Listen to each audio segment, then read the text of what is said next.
Right. ఈ ఉదయం 7 గంటల నుంచి జూబ్లీహిల్స్ ఉప ఎన్నిక పోలింగ్ ప్రారంభమైంది. ఇప్పటికే పోలింగ్ కేంద్రాలకు జూబ్లీహిల్స్లో ఉన్నటువంటి ఓటర్లు పెద్ద ఎత్తున పోలింగ్ కేంద్రాలకు చేరుకున్నారు. అక్కడ పటిష్టమైనటువంటి భద్రతా ఏర్పాట్లు కూడా చేశారు. ప్రతి ఒక్కరు ఓటు హక్కు వినియోగించుకోవాలనేసి కూడా ఇప్పటికే ఎన్నికల అధికారి ఆర్వి కర్ణన్ సూచించారు. ఇక ఇదే అంశానికి సంబంధించి మరింత సమాచారం అందించడానికి మా స్పెషల్ కరెస్పాండెంట్ శ్రీకాంత్ లైవ్లో ఉన్నారు. శ్రీకాంత్, ఏంటి జూబ్లీహిల్స్ ఉప ఎన్నిక పోలింగ్ ఎలా జరుగుతుంది? పోలింగ్ సరళి ఎలా ఉంది? ఉదయం నుంచే ఈవీఎంలు కొన్ని చోట్ల మొరాయించినట్లు తెలుస్తుంది. ఏంటి అప్డేట్ ఏంటి? రైట్ మనోజ్, ఏదైతే జూబ్లీహిల్స్ ఉప ఎన్నికకు సంబంధించి పోలింగ్ అనేది కొనసాగుతూ ఉంది. అయితే ఇవాళ ఉదయం 7 గంటల నుంచి మొదలైన పోలింగ్ సాయంత్రం 6 గంటల వరకు కూడా కొనసాగే అవకాశం కనిపిస్తోంది. అయితే ఇప్పుడు మనం ఒకసారి ఈ జూబ్లీహిల్స్ సంబంధించి ఉప ఎన్నికకు సంబంధించి ఓటర్ల గురించి కూడా చూసుకుంటే కనుక మనము 4,01,365 మంది ఓటర్లు తమ ఓటు హక్కును వినియోగించుకొని ఉన్నారు.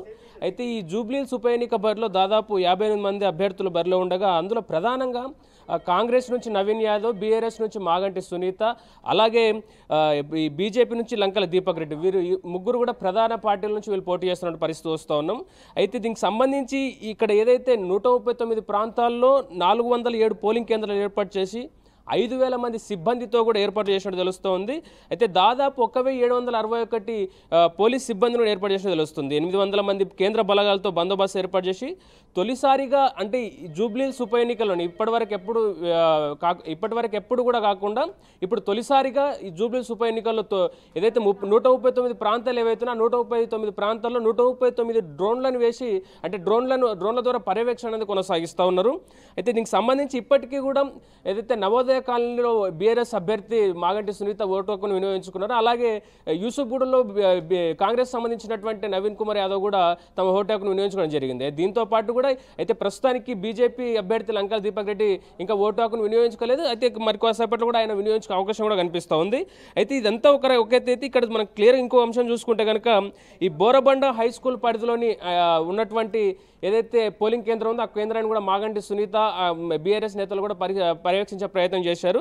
అయితే దీనికి సంబంధించి జూబ్లీహిల్స్లో సంబంధించి ఇప్పటి వరకు మనకున్న సమాచారం ప్రకారం జూబ్లీహిల్స్లో దాదాపు 11 చోట్లలో కూడా కాసేపు ఈవీఎంలు అనేది మొరయింపు గురవడం అనేది కొంత ఆ సాంకేతిక లోపంతో ఆ సమస్య ఏర్పడినట్టు తెలుస్తుంది. అధికారులు వెల్లడిస్తున్న పరిస్థితి చూస్తూ ఉన్నాం. అయితే ముఖ్యంగా రహమత్ నగర్, అలాగే షేక్పేట్, అలాగే శ్రీనగర్ కాలనీలోని నాగార్జున కమ్యూనిటీ హాల్లో పవర్ కట్ అవ్వడం వల్ల ఇట్లా ఈ 3 ప్లేస్లలో ప్రధానంగా అక్కడ ఉన్న పోలింగ్ కేంద్రాల్లో ఈ ఏదైతే ఈవీఎం సంబంధించిన మొరయింపు అనేది ఏర్పడినట్టు పరిస్థితి మనం చూస్తూ ఉన్నాం. అయితే ఇక ఈ మొత్తం ఈ ఉప ఎన్నికకు సంబంధించి ఒక అంశం ఇలా కొనసాగుతూ ఉంటే సత్తుపల్లికి సంబంధించి ఎమ్మెల్యే భర్త ఎవరైతే దయానంద్ పై ఆర్ఓకు ఫిర్యాదు చేయడం అనేది వెంగళరావు నగర్ పోలింగ్ బూత్ దగ్గర ఈ ఘటన చోటు చేసుకుంది. ఓటర్లను ప్రభావితం చేస్తున్నట్టు కూడా బీఆర్ఎస్ నేతలు ఆయన పైన ఆరోపణ చేసినట్టు పరిస్థితి వస్తూ ఉన్నాం.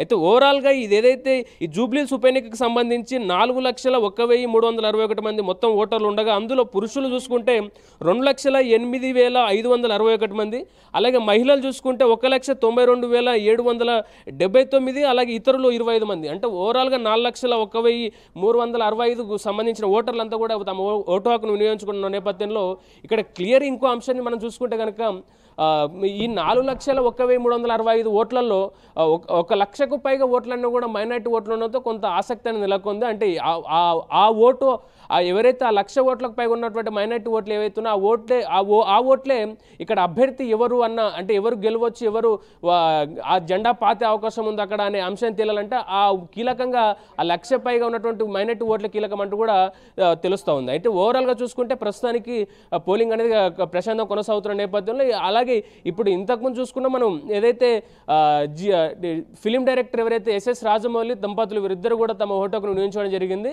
అయితే మరికొద్దిసేపట్లో బండ్ల గణేష్ కూడా అక్కడికి ఏదైతే షేక్పేట్కి వచ్చి ఓటు హక్కును వినియోగించుకునే అవకాశం కనిపిస్తూ ఉంది. అంటే ఓవరాల్గా చూసుకుంటే జూబ్లీహిల్స్ ఉప ఎన్నికకు సంబంధించి పోలింగ్ అనేది ప్రశాంతంగా కొనసాగుతున్న శ్రీకాంత్, నవీన్ యాదవ్ మాట్లాడుతున్నారు, మీరు లైన్లో ఉండండి.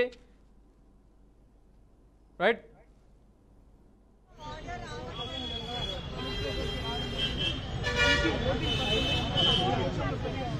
ఏర్పాటు ఎలా ఉన్నాయి? ఏర్పాటు ఎలా చేసిన అధికారులు?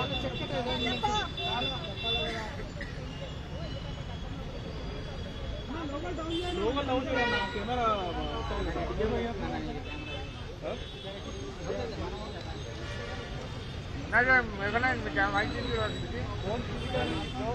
వాయించిందా?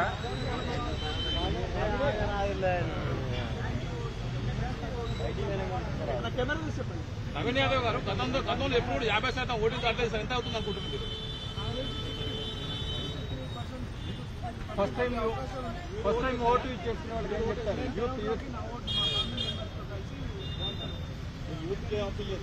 యూత్కి ఏం అప్పీల్ చేస్తారు? యూత్ ఫస్ట్ టైం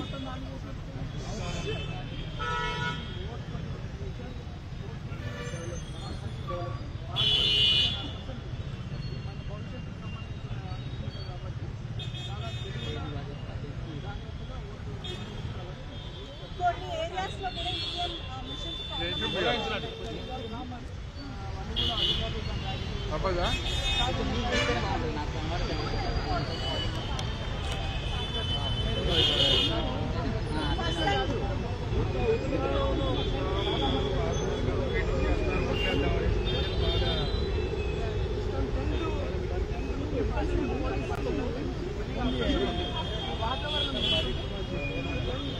కెమెరా ఉంది. ఫస్ట్ టైం ఓటర్స్ ఏం చెప్తారు? అదే చెప్పిందమ్మా ఆల్రెడీ. చాలా మంది ఓటర్లు ఓటింగ్ డే అంటే హాలిడే లాగా ఇంటితో అంటారు కదా, వాళ్ళందరికీ ఏమి అప్పీల్ చేస్తారు?